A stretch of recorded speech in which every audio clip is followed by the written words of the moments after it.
Lizzie. I was actually just about to make some of my homemade ranch dip. I really like to eat it with crackers and veggie dippers. And the coolest thing about this snack is that not only is it super healthy, but it actually has all 5 food groups. Let's just grab a few ingredients while we're out here. I always like to use fresh herbs from the garden when I can. I think they really add something special to your meal. These look good. So fresh herbs are actually super easy to grow.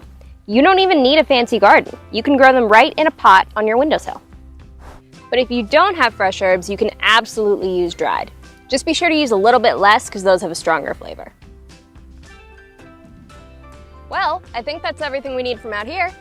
Let's go ahead and head on into the kitchen and get started.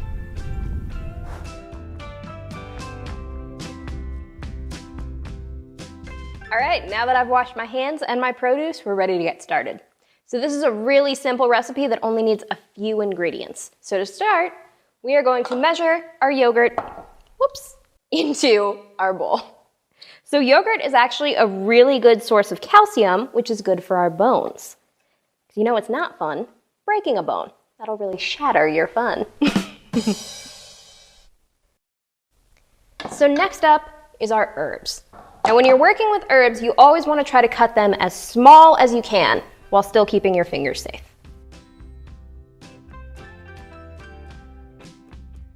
All right, there we go. Now we're just going to go ahead and add these to our dip. Next up is measuring out our seasonings. So I'm going to start with our salt and pepper. We need 1/4 of each. Now when you're measuring, you always want to make sure that you're leveling off the top, that you're getting the correct amount. So you just want to take something and just scrape off that top layer so that it's even with the rest of the spoon.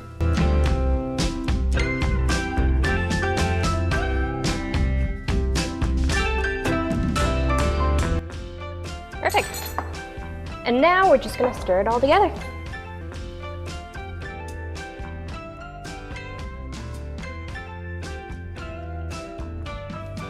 All right, this looks good. Let's give it a quick taste test.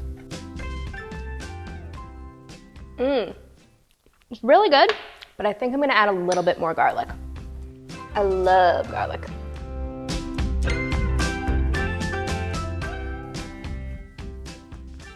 Perfect.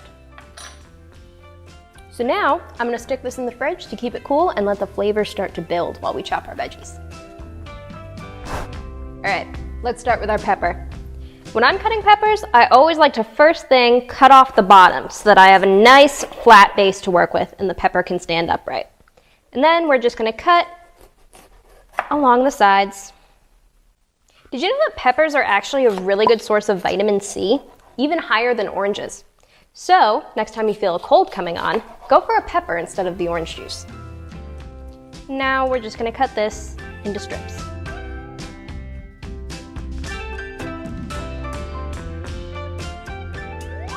Next up is our cucumber.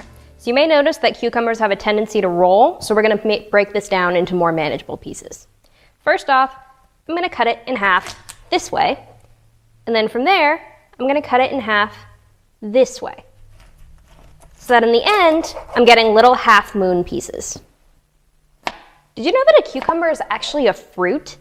It holds the seeds of the cucumber plant, making it a fruit, just like our tomatoes.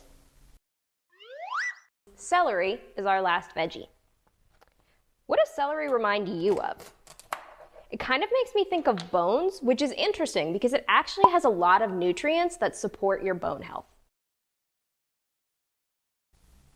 All right, this all looks great. I think we're ready to plate it up. So we've got our veggies, we've got our fruits, our whole grain crackers, our dairy, our cucumbers, and it seems like we're still missing one food group, protein. But did you know that yogurt is actually also a great source of protein as well as calcium? Isn't that cool? And we're ready to go. Let's go have a snack outside.